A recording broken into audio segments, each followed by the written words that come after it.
বেটা, তুই তো তোর বউ মারা যাওয়ার পরে 40 দিন পার করবি না, তুই তো আরেক বেটির হাত ধরে ফেলাই। আমি আগে একটা বিয়ে করেছিলাম এবং ওটা আমি নিজেই ডিভোর্স দিই, নিজের পছন্দে বিয়ে করে নিজেই ডিভোর্স দেই। যদিও বা টাকার জন্য বিয়ে করে আপনাদের কি অসুবিধা আমি তো বুঝি না। আপনি আপনার মেয়েকে বিয়ে দেওয়ার সময়, বোনকে বিয়ে দেওয়ার সময় তো টাকাওয়ালা জামাই খুঁজবেন। নারী উদ্যোক্তা রুবাইত ফাতিমা তনির বিয়ের খবরে মোহাম্মদ সিদ্দিক নামে এক ব্যক্তি তনিকে স্ত্রী সম্বোধন করে লিখেছেন, আরো একটি বছর পেরিয়ে গেল, কিন্তু মনটা এখনো তরুণ। আমার জন্মদিনকে বিশেষ করে তোলার জন্য প্রিয় স্ত্রীকে অসংখ্য ধন্যবাদ, তোমাকে ভালোবাসি।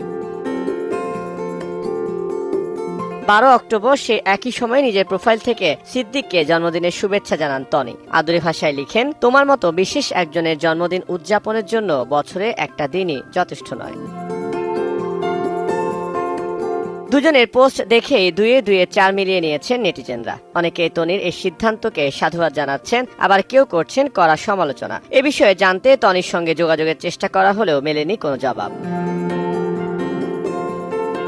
চলতি বছরের শুরুতে না ফেরার দেশে পাড়ি জমান তনির স্বামী শাহাদাত হোসাইন। দীর্ঘ অসুস্থতার পর ব্যাংককের একটি হাসপাতালে চিকিৎসাধীন অবস্থায় মারা যান তিনি। স্বামীর সঙ্গে বয়সের ব্যবধান নিয়ে বরাবরই সমালোচনায় ছিলেন এই নারী উদ্যোক্তা। এবার তৃতীয় বিয়ের খবরে আবারও আলোচনার কেন্দ্রে উঠে এসেছে তার নাম।